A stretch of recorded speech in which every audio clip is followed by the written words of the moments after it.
The Muggle Death Eater and His Daughter by Great 78. Chapter 48. Vociferations, Vivisection, and Visions in the Vapour. Voldemort fretted in the ramshackle upstairs bedroom of the Shrieking Shack. He had chosen this spot on the advice of Peter Pettigrew, who knew of the place from his Hogwarts years. He had disapparated from Malfoy Manor with Nagini to investigate his other Horcruxes. To his shock and surprise, the ring was no longer located in the gaunt shack. His fury intensified, but he still had the cave and the school, he knew. To reassure himself, he appeared next at the mouth of the cave, dropping the protective enchantments as he went. Crossing the Inferi Lake, lit only by the glow of Nagini's magical cage, had been eerie. For a wizard unafraid of killing, Voldemort was highly afraid of the dead. However, it was nothing to the cold fear that gripped him when he saw the basin empty. So now, he waited for his followers to conquer the school so that he could check there as well. He had come to Hogsmeade accompanied only by Nagini because the fact of the matter was, he was uncertain who he could trust. At one time, his answer would have been either Lucius or Bellatrix. But after learning that his precious Horcruxes that he'd entrusted to them had been allowed to slip through their fingers, he had lost confidence in them. Dolohov had failed him in the Department of Mysteries. Yaxley had allowed the Ministry to be infiltrated. That annoying Umbridge woman attacked for whatever reason.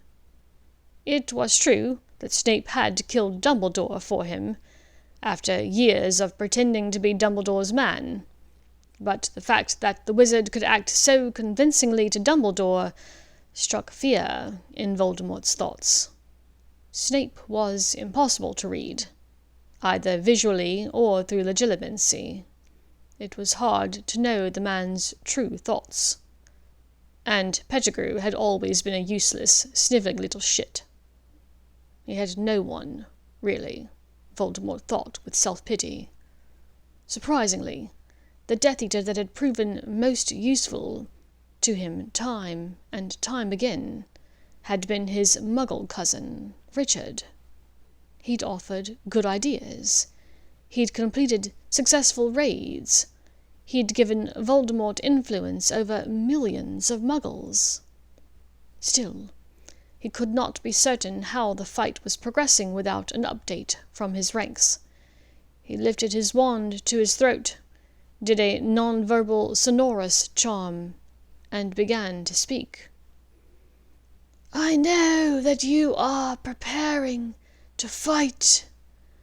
Your efforts are futile. You cannot fight me.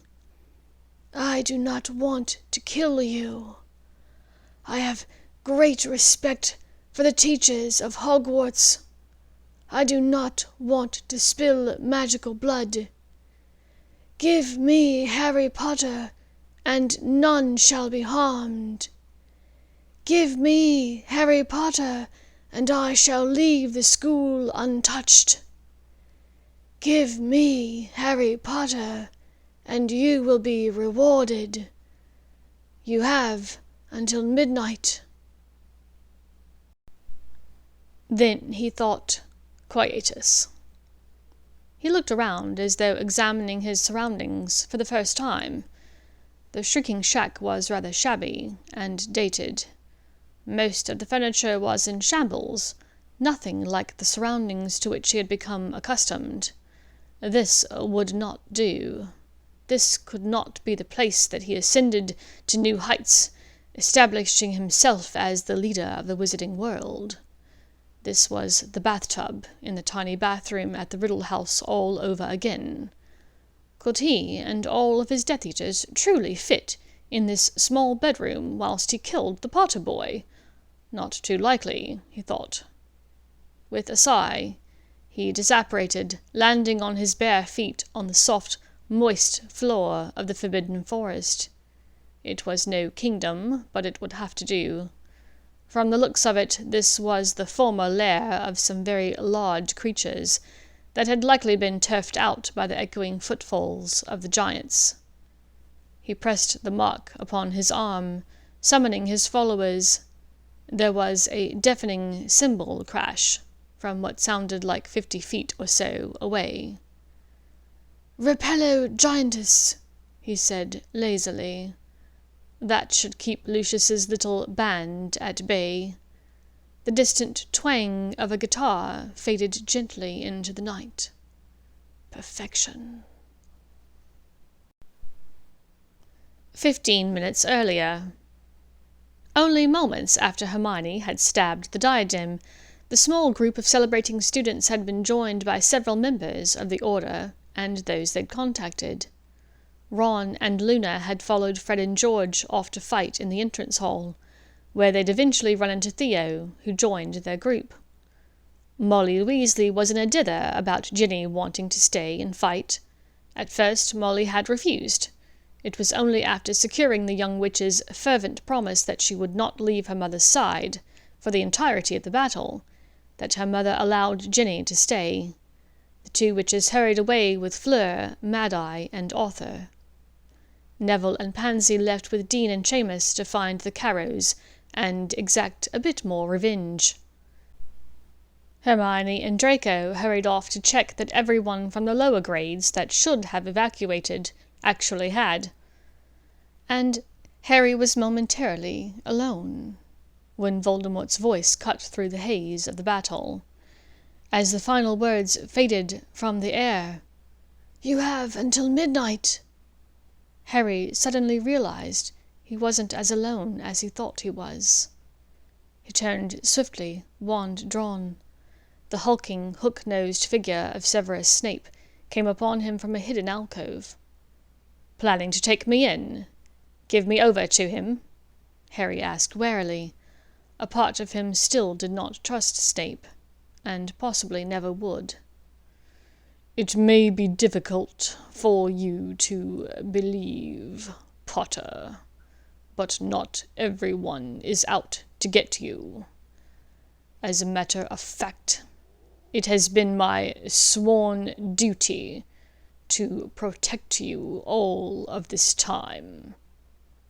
"Sure it has," Harry said, an edge to his voice. Snape opened his mouth to respond, but then made a reflexive, involuntary twitch towards his left arm, hissing in pain. "He's calling you, isn't he? You'd better hurry.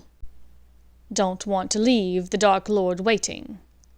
Potter, there are things you should know." "I doubt there's anything left that you can teach me, Professor," Harry said harshly. "Are you going to answer Voldemort's call?" Sirius asked gravely, indicating Quentin's arm. "No. As far as the Dark Lord should be concerned, I am dead. Killed in battle.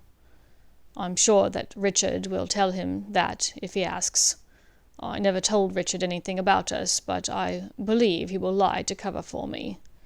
I think he's known for a long time that I have no taste for the Death Eater life." "Of that I have no doubt," Sirius laughed darkly. "Muggle military intelligence prides itself on knowing everything about everyone, or at least that's what the films will have you believe." Quentin's brow furrowed in confusion. "Is Richard MI6? Sirius gave him a small smile. "He never told you?" "No. I'm boggled, frankly." They both laughed, but the laughter died abruptly when they rounded the corner, coming close upon the sight of Harry Potter and Severus Snape, squaring off silently at each other in a corridor on the 6th floor. Quentin raised his wand quickly, seeing only a Death Eater and Sirius's godson, the possible savior of the wizarding world, readying to fight. A spell jumped from his lips, even as Sirius's arm pulled his arm down quickly. It wasn't quick enough, however.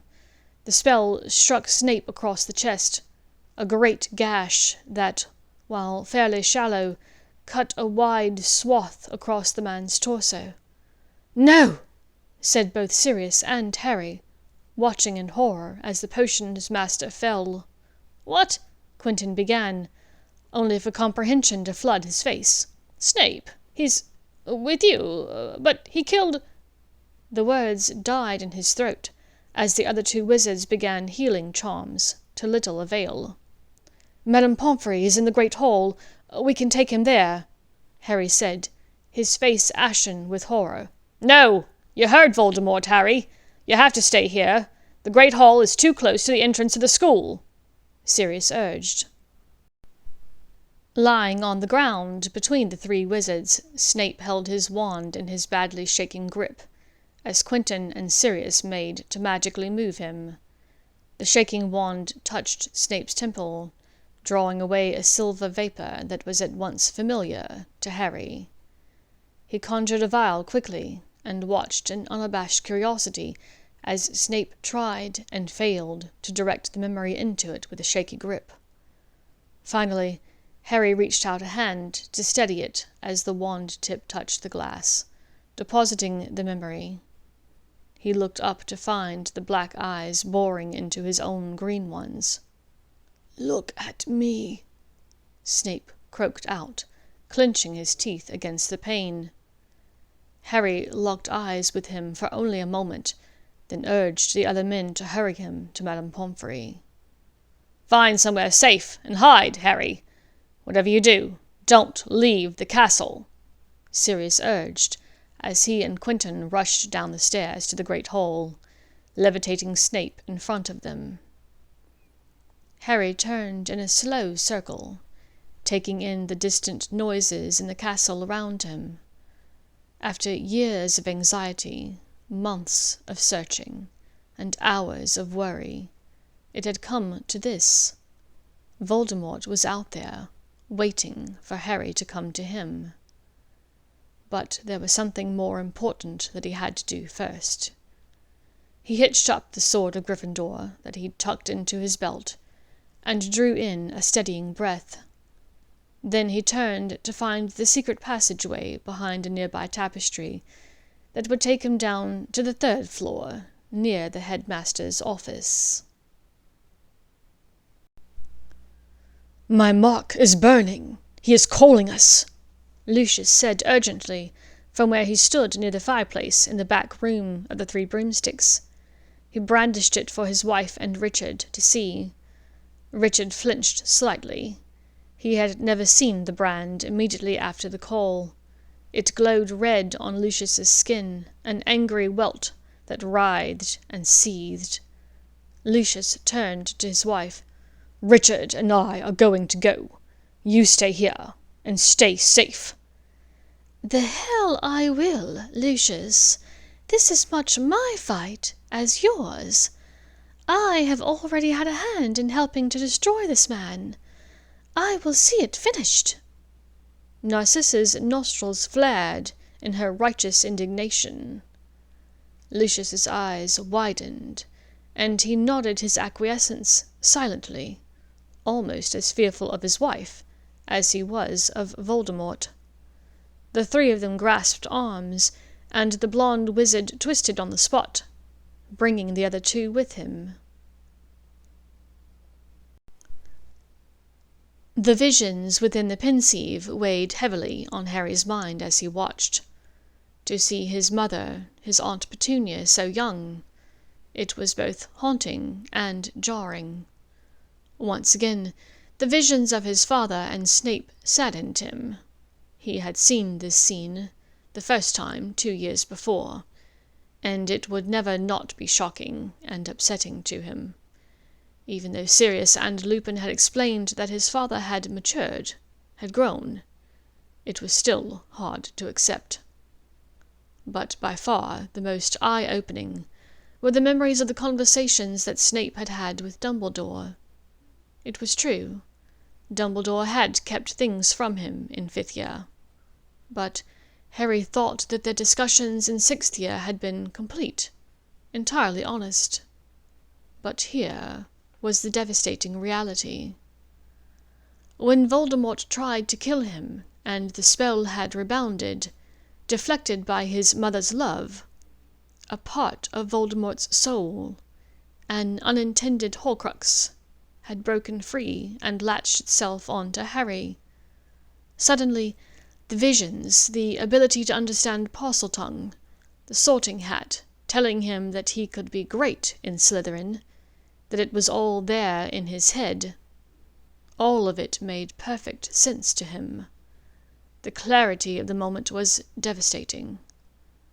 Because if all of this were true, if he truly was a Horcrux, he would need to die in order for Voldemort to be destroyed. And for the prophecy to be fulfilled, it was Voldemort who would need to kill him. Harry rose up from the swirling, vaporous Pensieve. He stood up from where he lay prone on the floor. There on the desk, next to the Pensieve, lay the sword of Gryffindor. Wouldn't it be better, in fact, to simply run himself into the blade of the sword? It would kill the Horcrux within him, no doubt. They would have one more to scratch from their list. But it could not be this way. Harry looked back over his shoulder at the slumbering portrait of Dumbledore. It had no answers. Dumbledore was still alive, still shut away in the morbid and dreary Black House. These answers, he knew, needed to come from within himself. It had to be at Voldemort's hand, and it was going to be tonight. He gathered his scattered thoughts, pulling all of the threads neatly together, winding them around each other to silence them. Finally, the occlumency lessons that he had failed at in 5th year with Snape became clear.